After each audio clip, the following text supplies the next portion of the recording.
네, 아는 기자 사회부 법조팀 유준 기자와 함께 이야기 나누겠습니다. 자, 유 기자, 이진숙 전 방송통신위원장 조금 전에 이 체포 적부심이 인용이 됐습니다. 이건 이례적인 결정입니까?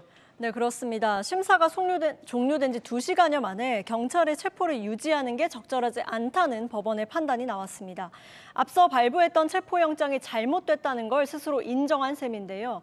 법조계에서는 보통 이 체포적부심으로 석방되는 확률을 1% 미만으로 보는데 이 확률을 뚫은 겁니다. 1% 미만의 확률이군요. 왜 이례적으로 이런 결정을 내렸을지가 굉장히 궁금합니다. 법원의 판단 이유는 뭡니까? 네, 법원은 그 판단 이유를 상당히 세세하게 설명을 했는데요. 범죄 성립 여부에 관해서 다툼의 여지가 상당하다고 했습니다. 이진숙 전 위원장이 방통위 2인 체제 운영과 관련해서 SNS에 글을 올리거나 유튜브에 자신의 의견을 개진한 게 범죄가 될 수 있느냐, 이 부분 다툼의 여지가 크다고 본 겁니다. 그런데 수사는 또 계속하라고 했습니다. 네, 맞습니다. 오늘 구속적부심을 맡은 김동연 부장판사, 이진숙 전 위원장을 석방해야 한다고 결정을 하면서도요.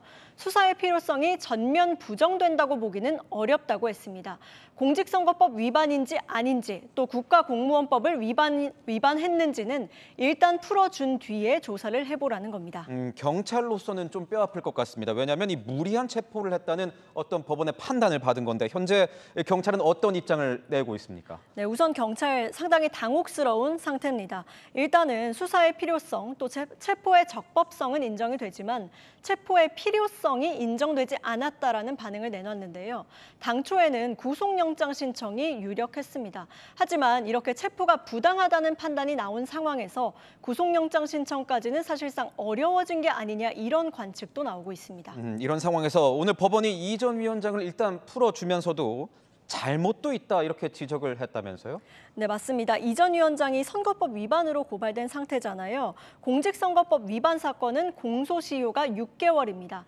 신속하게 조사를 해야 하는데 경찰의 출석 요구에 적극적으로 의사를 밝히려는 노력이 부족했다고 지적했습니다. 이 전 위원장은 국회 출석 일정 때문에 어쩔 수 없었다고 주장을 해왔는데요. 김 부장판사는 이 전 위원장이 이 사전에 스스로 약속했던 이 마지막 출석 예정 일자에 나오지 않았었고 이게 과연 국회 출석 때문에 불가피한 게 맞는지 의문이 남는다고 지적했습니다. 이 전 위원장이 오늘 일단은 풀려났습니다. 앞으로 수사가 계속 이어질 수 있는 거 아니겠습니까? 만약에 경찰이 이 상황에서 구속영장을 신청을 한다면 이 전 위원장 다시 수감될 수도 있는 겁니까? 예, 일단 오늘 체포가 부당하다 이런 판단이 나오기는 했지만 구속영장이 발부되는 것과는 또 전혀 별개입니다. 법원이 보는 구속 기준 크게 3가지인데요. 먼저 혐의의 중대성입니다. 이 전 위원장의 혐의, 공직선거법과 국가공무원법 위반이죠. 유튜브에 출연을 하거나 SNS에 글을 쓴 것만 가지고 구속할 만큼의 중대 범죄로 보기는 어렵지 않겠느냐는 관측이 나옵니다. 또 다음으로 문제가 된 이 전 위원장의 발언 모두 아직까지 SNS 게시글과 영상으로 남아있기 때문에 증거인멸 우려 역시 낮다고 보입니다. 결국 핵심은 도주 우려가 될 걸로 보입니다. 도주 우려. 그렇다면 이 전 위원장이 도망갈 염려가 있습니까?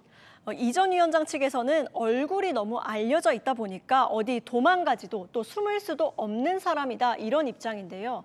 다만 구속심사에서 도주 우려를 따질 때는 실제로 도망을 갈 것인가 이 부분만 따지는 건 아닙니다.